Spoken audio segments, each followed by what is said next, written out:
Baik, saya akan bacakan kebenaran firman Tuhan yang terambil dari Ulangan 19 ayat 1 sampai 21. Beginilah pembacaan kebenaran firman Tuhan. Apabila Tuhan Allahmu sudah melenyapkan bangsa-bangsa yang negerinya diberikan kepadamu oleh Tuhan Allahmu, dan engkau sudah menduduki daerah mereka dan diam di kota-kota dan rumah-rumah mereka, maka engkau harus menghususkan 3 kota di dalam negeri yang diberikan Tuhan Allahmu kepadamu untuk diduduki. Engkau harus menetapkan jauhnya jalan dan membagi dalam 3 bagian wilayah negeri yang diberikan Tuhan Allahmu untuk dimiliki olehmu, supaya setiap pembunuh dapat melarikan diri ke sana. Inilah ketentuan mengenai pembunuh yang melarikan diri ke sana dan boleh tinggal hidup. Apabila ia membunuh sesamanya manusia dengan tidak sengaja dan dengan tidak membenci dia sebelumnya, misalnya apabila seseorang pergi ke hutan dengan temannya untuk membelah kayu, ketika tangannya mengayunkan kapak untuk menebang pohon kayu, mata kapak terlucut dari gagangnya, lalu mengenai temannya sehingga mati, maka ia boleh melarikan diri ke salah satu kota itu dan tinggal hidup. Maksudnya supaya jangan penuntut tebusan darah, sementara hatinya panas, dapat mengejar pembunuh itu, karena jauhnya perjalanan, menangkapnya dan membunuhnya. Padahal pembunuh itu tidak patut mendapat hukuman mati, karena ia tidak membenci dia sebelumnya. Itulah sebabnya aku memberi perintah kepadamu. Demikian. 3 kota haruslah kau khususkan. Dan jika Tuhan Allahmu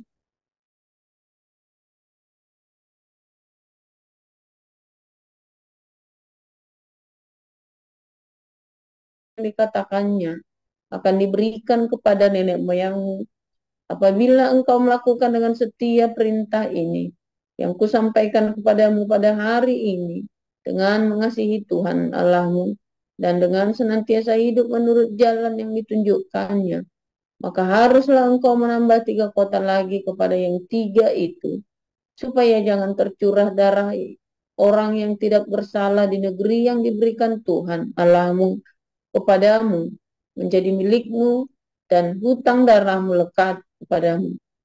Tetapi apabila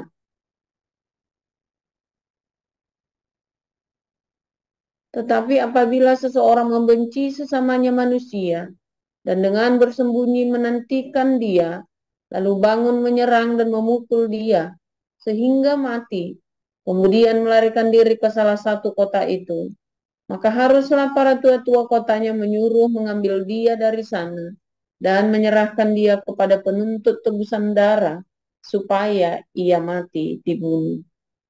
Janganlah engkau merasa sayang kepadanya. Demikianlah harus kau hapuskan darah orang yang tidak bersalah dari antara orang Israel, supaya baik keadaanmu. Janganlah menggeser batas tanah sesamamu yang telah ditetapkan oleh orang-orang dahulu di dalam milik pusaka yang akan kau miliki di negeri yang diberikan Tuhan Allahmu kepadamu untuk menjadi milikmu. Satu orang saksi saja tidak dapat menggugat seseorang mengenai perkara, kesalahan apapun atau dosa apapun yang mungkin dilakukannya. Baru atas keterangan 2 atau 3 orang saksi perkara itu tidak disangsikan. Apabila seorang saksi jahat menggugat seseorang untuk menuduh dia mengenai suatu pelanggaran, maka kedua orang yang mempunyai perkara itu haruslah berdiri di hadapan Tuhan, di hadapan imam-imam dan hakim-hakim yang ada pada waktu itu. Maka hakim-hakim itu harus memeriksanya baik-baik, dan apabila ternyata bahwa saksi itu seorang saksi dusta dan bahwa ia telah memberi tuduhan dusta terhadap saudaranya, maka kamu harus memperlakukannya sebagaimana ia bermaksud memperlakukan saudaranya. Demikianlah harus kau hapuskan yang jahat itu dari tengah-tengahmu. Maka orang-orang lain akan mendengar dan menjadi takut, sehingga mereka tidak akan melakukan lagi perbuatan jahat seperti itu di tengah-tengahmu. Janganlah engkau merasa sayang kepadanya, sebab berlaku nyawa ganti nyawa, mata ganti mata, gigi ganti gigi. tangan ganti tangan, kaki ganti kaki. Demikian.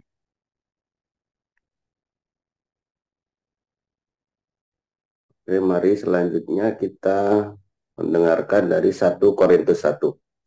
Salam dari Paulus yang oleh kehendak Allah dipanggil menjadi Rasul Kristus Yesus, dan dari Sostenes saudara kita, kepada jemaat Allah di Korintus, yaitu mereka yang dikuduskan dalam Kristus Yesus dan yang dipanggil menjadi orang-orang kudus, dengan semua orang di segala tempat yang berseru kepada nama Tuhan kita Yesus Kristus, yaitu Tuhan mereka dan Tuhan kita.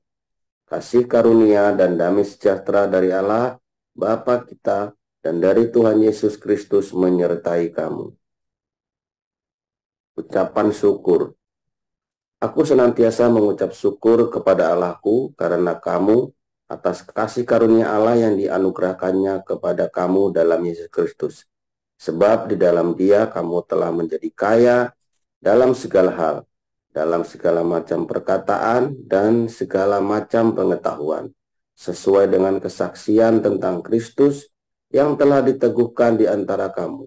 Demikianlah kamu tidak kekurangan dalam suatu karunia pun, sementara kamu menantikan pernyataan Tuhan kita Yesus Kristus. Ia juga akan meneguhkan kamu sampai kepada kesudahannya, sehingga kamu tak bercacat pada hari Tuhan kita Yesus Kristus. Allah yang memanggil kamu kepada persekutuan dengan anaknya Yesus Kristus, Tuhan kita adalah setia. Perpecahan dalam jemaat. Tetapi aku menasihatkan kamu, saudara-saudara, demi nama Tuhan kita Yesus Kristus, supaya kamu seia sekata dan jangan ada perpecahan di antara kamu. Tetapi sebaliknya, supaya kamu erat bersatu dan sehati sepikir. Sebab saudara-saudaraku, aku telah diberitahukan oleh orang-orang dari keluarga Chloe tentang kamu, bahwa ada perselisihan di antara kamu. Yang aku maksudkan ialah bahwa kamu masing-masing berkata, aku dari golongan Paulus, aku dari golongan Apolos, atau aku dari golongan Kepas, atau aku dari golongan Kristus. Adakah Kristus terbagi-bagi? Adakah Paulus disalibkan karena kamu? Atau adakah kamu dibaptis dalam nama Paulus? Aku mengucap syukur bahwa tidak ada seorang pun di antara kamu yang aku baptis selain Krispus dan Gaius. Sehingga tidak ada orang yang dapat mengatakan bahwa kamu dibaptis dalam namaku. Juga keluarga Stefanus aku yang membaptisnya. Kecuali mereka aku tidak tahu. Entahkah ada lagi orang yang aku baptis. Sebab Kristus mengutus aku bukan untuk membaptis, tetapi untuk memberitakan Injil, dan itu pun bukan dengan hikmat perkataan, supaya salib Kristus jangan menjadi sia-sia. Hikmat Allah dan hikmat manusia. Sebab pemberitaan tentang salib memang adalah kebodohan bagi mereka yang akan binasa. Tetapi bagi kita yang diselamatkan, pemberitaan itu adalah kekuatan Allah. Karena ada tertulis, aku akan membinasakan hikmat orang-orang berhikmat, dan kearifan orang-orang bijak akan kulenyapkan. Di manakah orang yang berhikmat? Di manakah ahli Taurat? Di manakah pembantah dari dunia ini? Bukankah Allah telah membuat hikmat dunia ini menjadi kebodohan? Oleh karena dunia dalam hikmat Allah tidak mengenal Allah oleh hikmatnya, maka Allah berkenan menyelamatkan mereka yang percaya oleh kebodohan pemberitaan Injil. Orang-orang Yahudi menghendaki tanda dan orang-orang Yunani mencari hikmat. Tetapi kami memberitakan Kristus yang disalibkan, untuk orang-orang Yahudi suatu batu sandungan, dan untuk orang-orang bukan Yahudi suatu kebodohan. Tetapi untuk mereka yang dipanggil, baik orang Yahudi maupun orang bukan Yahudi, Kristus adalah kekuatan Allah dan hikmat Allah. Sebab yang bodoh dari Allah lebih besar hikmatnya daripada manusia, dan yang lemah dari Allah lebih kuat daripada manusia. Ingat saja, saudara-saudara, bagaimana keadaan kamu ketika kamu dipanggil. Menurut ukuran manusia, tidak banyak orang yang bijak, tidak banyak orang yang berpengaruh, tidak banyak orang yang terpandang. Tetapi apa yang bodoh bagi dunia dipilih Allah untuk memalukan orang-orang yang berhikmat. Dan apa yang lemah bagi dunia dipilih Allah untuk memalukan apa yang kuat. Dan apa yang tidak terpandang dan yang hina bagi dunia dipilih Allah. Bahkan apa yang tidak berarti dipilih Allah untuk menyediakan apa yang berarti. Supaya jangan ada seorang manusia pun yang membanggakan diri di hadapan Allah.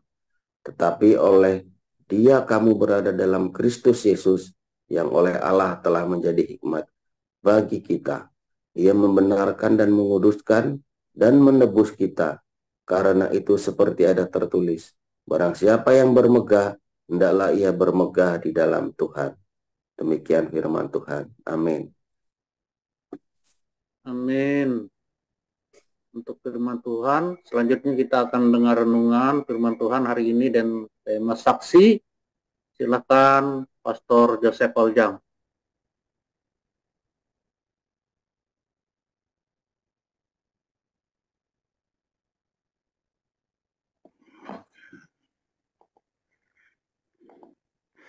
Haleluya, luar biasa firman Tuhan.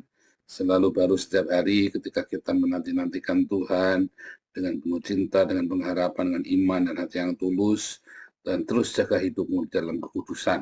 Ya, saudara,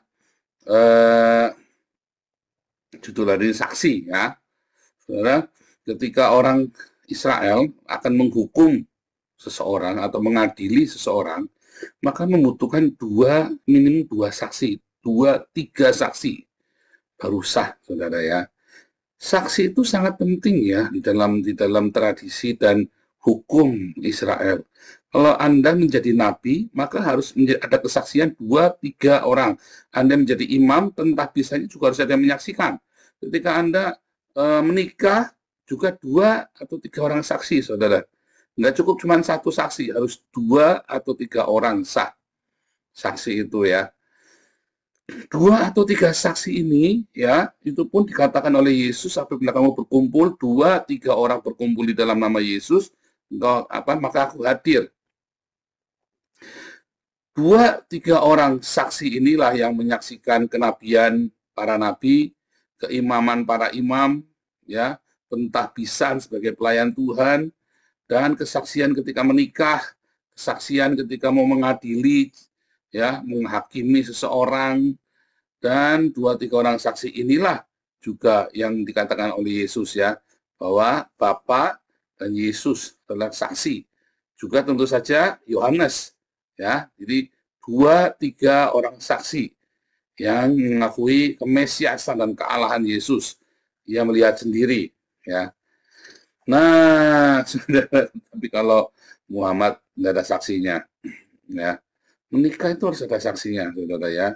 Tapi Muhammad ketika jadi nabi itu nggak ada saksinya, ya, nggak ada saksinya. Siapa yang nyaksikan Muhammad jadi nabi, ketemu Jibril, ketemu Allah SWT dan sebagainya macam, nggak ada saksinya, saudara. Orang mau menikah aja udah ada saksinya. Anda orang-orang Islam ini ketika berkata itu ya, syahadatnya Islam itu la ilaha illallah Muhammad Rasulullah itu, benar nggak mereka menyaksikan Muhammad? Enggak, saudara. Jadi Muhammad itu mencari-cari saksi, sedemikian banyak saksi, mengakui Muhammad adalah Rasulullah sebagai saksi. Iya, aku bersaksi, ya, aku bersaksi bahwa Muhammad adalah Rasulnya Allah. Aku bersaksi bahwa tidak ada Allah selain Allah. Ya, aku bersaksi. Aku melihat, aku bersaksi. Maka saksinya ada nggak, saudara? Nggak ada. Dia bersaksi dusta. Serius, saudara ya. Ini saya nggak lagi menghina ya, bukan lagi kubrak-kubrak. Saya lagi katakan tentang saksi, saudara. Lalu bagaimana orang Kristen bersaksi tentang Kristus? Tadi katakan ya, kesaksian tentang Kristus. Emang kamu melihat Kristus, saudara? Siapa di sini pernah melihat Yesus? Ya, tapi tidak banyak orang yang melihat Yesus Kristus, saudara, dalam pengalaman hidupnya. Apa yang Anda saksikan tentang Kristus, coba? Ya, kesaksian tentang Kristus, apanya? Kamu sebagai saksi apanya tentang Kristus? Nah, itu. Ini dia, ya. Banyak orang nggak paham. Ya, kalau orang bersaksi bahwa aku bersaksi, ya bahwa Muhammad adalah rasulnya Allah, aku bersaksi, aku sebagai saksi ya bahwa Muhammad adalah rasulnya Allah. Kamu tidak hidup di zaman Muhammad, saudara ya. Aku bersaksi bahwa Allah tiada Tuhan selain Allah. Kamu tidak pernah melihat Allah. Siapa tahu orang Bali yang benar. Ya, di TikTok ini kan saya bilang ya, di TikTok tuh tiap hari, apa buktinya Allah Islam ada. Tiap hari nggak ada yang bisa jawab. Muter-muter, malah orang Bali juga ngaku Allahnya, dewanya 1000. Oh salah itu sesat, dari mana kamu tahu sesat? Jangan-jangan orang Bali yang benar loh. Iya kan? Dewanya orang Bali lebih real. Walaupun mungkin hanya sepotong kayu atau seunggok batu, tapi real. Ada dewanya orang Bali. Ini Allahnya orang Bali, batu kok, iya tidak apa-apa. Dia menganggap itu dewa kok, itu real. Ya kan? Tapi kalau apakah orang Islam melihat Allahnya? Ya tidak. Lalu bagaimana berkata aku bersaksi? Bagaimana bersaksinya? Apa yang disaksikan? Ya. Nah, sama halnya dengan orang Kristen bersaksi tentang Kristus. Emang kamu melihat Kristus, saudara? Nah, kamu melihat buah dari nama Kristus. Itulah kesaksian orang Kristen, yaitu hidupmu yang dipenuhi oleh Kristus, oleh Roh Kristus. Itulah kesaksian, saudara ya. Ketika kamu bersaksi, ya, menyaksikan, kamu melihat, merasakan, dan kamu menunjukkan kepada orang lain. Itulah yang namanya bersaksi, ya, tentang Kristus. 2-3 orang bersaksi. Komunitas kita adalah menjadi saksi kebaikan Tuhan Yesus. Ya kan? Kita berseru kepada nama Yesus, dan Anda dan saya adalah saksi bahwa ya, Yesus Kristus sungguh hidup. Yesus Kristus masih bekerja dan masih menyatakan karya-karya cintanya di dalam hidup kita. Nah, itulah bersaksi. Nah, kalau karyanya Muhammad apa, saudara? Anda bersaksi bahwa Muhammad adalah rasulnya Allah. Nah, Anda sedang apa? Disuruh mengklaim, bukan bersaksi. Jadi sebenarnya kalau syahadat Islam itu, saya menganggap, saya berasumsi bahwa tidak ada Tuhan selain Allah. Saya berasumsi bahwa satu-satunya rasul adalah Muhammad, adalah rasul yang benar-benar diutus oleh Allah. Berasumsi, Anda tidak menyaksikan. Anda sedang bersaksi dusta. Anda juga akan menjadi saksi dusta ketika Anda mengaku Kristen, pengikut Kristus. Anda bersaksi tentang Kristus, tetapi hidupmu tidak sesuai dengan apa yang Yesus perintahkan kepadamu. Kamu akan menjadi pengikutku kalau kamu saling mengasihi. Kalau kamu rambutnya gondrong, kumisan, jenggotan, kamu bukan pengikut Kristus. Kamu kalau disunat bukan pengikut Kristus. Kamu kalau disalib matinya bukan pengikut Kristus. Kamu akan disebut pengikut Kristus, ya, dan menjadi saksi Kristus kalau kamu saling mengasihi. Dan dunia melihat kasih Kristus. Itulah yang namanya bersaksi, menyaksikan kasih Kristus dalam hidupmu.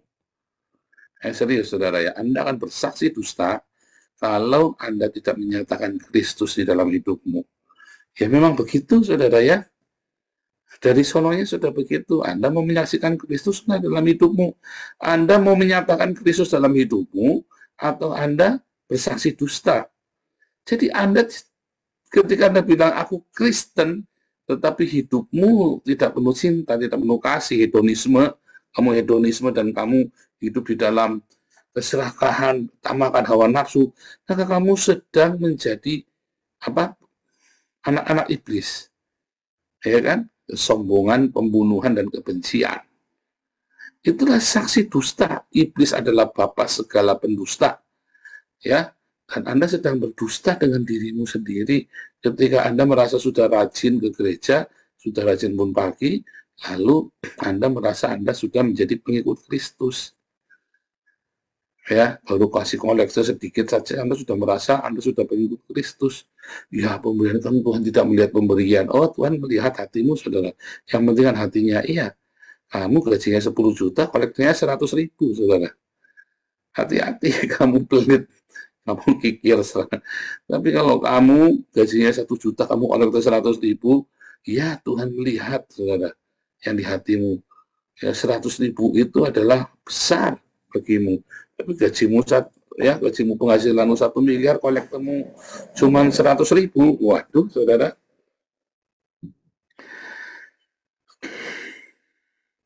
Wah, saya koleksinya besar, Pak. 100 juta, Pak. Koleksinya kemana? Ke gereja, Pak. Buat apa gerejanya? Nggak tahu, Pak. Kita serahkan itu kan pekerjaan Tuhan.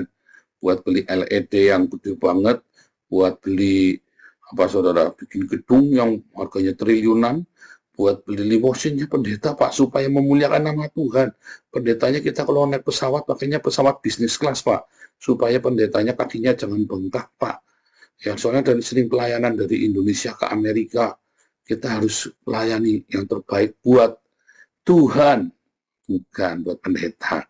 Ya, pendetamu suruh naik bisnis kelas, saudara ya, supaya kakinya jangan bengkak. Padahal kerjanya cuma khotbah. Lah, saudara ya, Jokowi saja yang presiden kalau pergi-pergi naiknya bukan bisnis kelas ekonomi, saudara, naiknya kelas ekonomi. Itu bukan bersaksi, saudara. Kamu sedang tidak bersaksi. Kamu sedang memanjakan pendetamu. Saya juga senang digituin. Tapi dulu pernah ada yang nawarin saya naik cruise ya, naik cruise 1 orang 250 euro, saya mau ditraktir, saudara ya. 4 orang jadi 1.000 euro. Saya bilang, aduh, ini kita belum saatnya ya. Saya bilang, enggak mau. Saya bilang, jangan ya, kenapa terlalu mewah buat saya. Bukan, soalnya 1 orang 1.000 euro atau apa ya, saya lupa ya dulu ya. Pokoknya itu buat kami besar sekali. Saya bilang, jangan ya, kita buat, kalau boleh uangnya saya minta saja buat pelayanan. Saya bilang begitu ya. Kalau 1.000 euro buat naik cruise rasanya itu terlalu mewah buat saya ya. Saya bilang begitu ya, saudara ya. Bukan sombong, bukannya sok. Saya bukan, memang benar-benar iman-iman ya. Kita ada banyak sekali pekerjaan-pekerjaan, kita banyak sekali proyek untuk pelayanan di Belanda ini ya. Kita mau bikin kantin ya, nanti yang layani orang-orang yang Down syndrome. Ya, kita bikin itu ya di sini ya. Dan kita juga orang-orang yang ADHD, yang anak-anak yang drugs, yang narkoba itu ya, kita juga sedang layani. Ya kan, makanya kita lihat ya, anak-anak muda sekarang kita mulai banyak ya, anak mudanya bule-bule kita sudah mulai banyak. Karena itulah kesaksian, saudara. Kesaksian itu bukan kalau pendetanya naik limosin, naik mobil mewah. Kesaksian kalau pendetanya naik mobilnya, nggak mobil mewah kan nggak kesaksian, nggak menjadi berkat. Saya bilang, nah itu adalah anggapanmu, saudara. Makanya kalau saya melihat ya beberapa hamba Tuhan ya seneng ya kalau dilayani terus pakai mobil mewah kemana-mana, dia terus ya bangga. Kalau saya malu, saudara ya, saya bangga. Beberapa orang di Belanda ini ya, saya ceritain pelayan kita ya, mereka kaget, saudara ya, hidup kita sederhana di sini ya. Saya bilang, berapa penghasilanmu? UMR-nya Belanda. Saya bilang, UMR-nya Belanda itu 2.000, kira-kira 2.000 euro ya. Kemarin saya bayar pajak tahun 2022 itu saya bayar pajaknya 2.600 euro ya, saya bayar pajaknya tahun setahun ya, karena UMR. Kaget, kok bisa? Ya bisa lah. Kita kan orang dari Indonesia, makanya makan nasi saja. Kalau makannya kayak kamu tidak cukup. Oh, berapa sebulan makan? Cuma 400, paling mahal 600 saya bilang sebulan. Untuk makan ya, 600 euro paling mahal. Wah, nggak mungkin. Mungkin, kenapa nggak mungkin? Asal tiap hari jangan makannya yang aneh-aneh.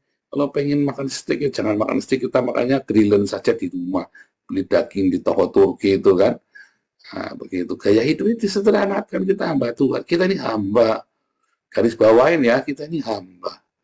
Jangan sok-sok bergaya seorang pangeran. Bukan kita, aku anak raja. Engkau katanya kita anak raja. Engkau anak raja, kita semua anak raja.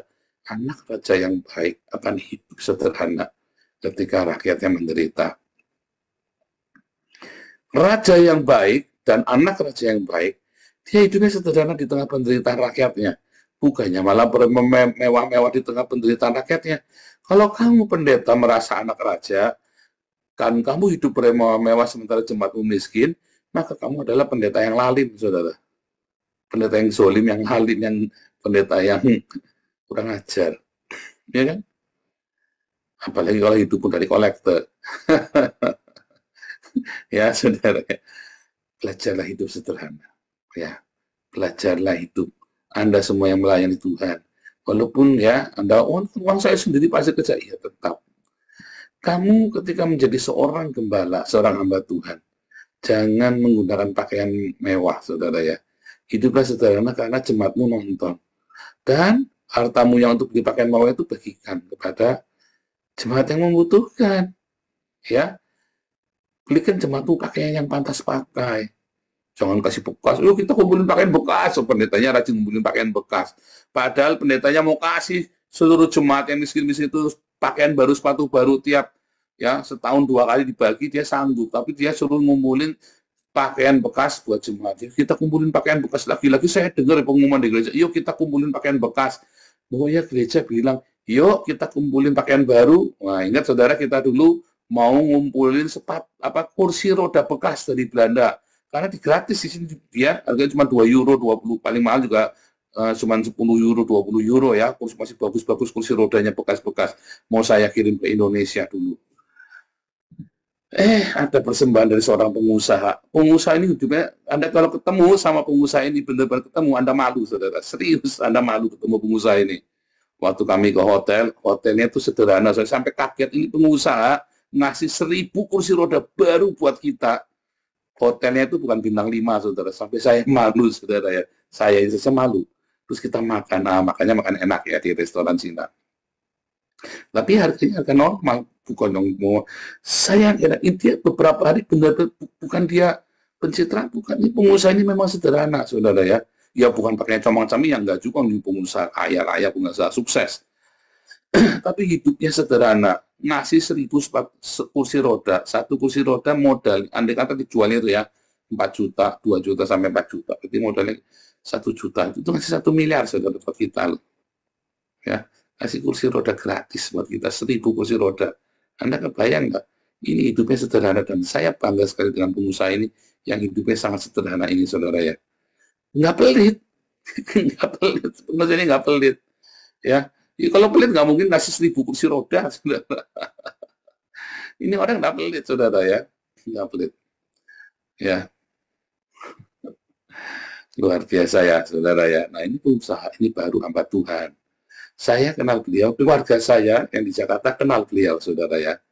Kenal banget sama beliau, karena beliau adalah majelis sebuah gereja ya di Jakarta. Kenal ya, ikut natani kursi, saudara. Ikut natani kursi, ini pengusaha sukses, saudara ya. Ikut natani kursi, Anda kebayang nggak, saudara? Jadi sebenarnya hamba Tuhan itu ya, dan itu berdampak ya, dia bikin proyek-proyek pendidikan juga ya buat anak-anaknya ya. Hidupnya berdampak, saudara. Ya, dia pengusaha dari nol, dari miskin, ya sampai sukses. Kalau Anda ketemu suatu ketika nanti ya, mungkin pengurus suatu ketika pasti akan ketemu nanti. Anda kan lihat hidupnya sederhana, saudara. Anda akan kaget sama dia. Ya kalau makan, namanya makan ya mau makan berapa Chinese food yang murah, saudara ya. Kita juga sering makan Chinese food juga murah. Nih Pak Hawe tahu tuh Chinese food di Belanda juga tidak berapa mahal, padahal enak sekali. Tidak berapa mahal. Itu, saudara ya, hidupnya sederhana. Itulah saksi, saudara. Sekalipun kamu punya banyak uang, sekalipun kamu hidupmu berlimpah, tapi kamu hidupnya sederhana, dan surplusnya kamu itu untuk kau bagikan kepada sesama. Itulah saksi Kristus. Ya, itulah saksi Kristus. Tapi ketika kamu bergaya hidup mewah, kamu menghambur, kamu berfoya-foya, kamu tidak menjadi saksi Kristus. Kamu menjadi batu sandungan bagi Kristus. Sehingga orang melihat Kristus adalah melihat orang yang bermewah. Lalu Anda mempropagandakan hidup mewahmu, katanya, itulah berkat Tuhan, katanya kan. Salah, saudara. Ini pendeta-pendeta itu banyak ngajari kamu masuk di dalam hal yang sangat keliru. Ya, untuk kamu dianggap diberkati Tuhan, kamu tuh harus hidup yang wah Wah, kalau saya ya saudara, ini sudah banyak orang Belanda kaget sama saya. Saya kan kalau pakainya biasa saja, pakai jas beli di Kringlok, saudara ya, di apa namanya, leather apa das health ya, das health, balak keselamatan itu loh. Itu harganya cuma beli jas gitu bekas paling cuma 3 euro, saudara ya. Jas bekas bagus, berarti bagus ya. Gengsi enggak lah. Ini kan, saya kan kalau lagi pelayan nggak ya, bekas loh, kan nggak pamer begitu, saudara. Ya kan? Wah, ini pendeta-pendeta kalau datang pelayan kan, wah gaya, necis, apa segala macam, saya paling biasa. Ya, tapi sorry bro, kolektor kita 30 ribu euro per bulan, 500 juta per bulan kolektor kita. Sementara orang ini masih minta-minta donasi. Kalau lagi mau pulang ke Indonesia liburan masih minta-minta donasi, ya datang ke pengusaha orang-orang kaya di Belanda. Saya mas sorry bro, kita nggak pernah nempel-nempel orang begitu, ya kan? Pelayanan kita bukan dari minta-minta, tapi kita dari Tuhan, ya. Itu saudara ya, kaget ya orang-orang ya. Kamu mencari suaka, kamu ini asilum, ya bekas asilum, kok kamu sudah sampai sebegitu. Hidup kita sederhana, mereka tidak pernah menyangka, memandang sebelah mata, bahkan orang Belandanya sendiri ya. Begitu kita bilang kita sewa tempat gedung, kita pelayanan, kita kumpulkan anak-anak, dananya dari mana, mendelik saudara matanya ya. Ya betul, masukan berapa? 2.400.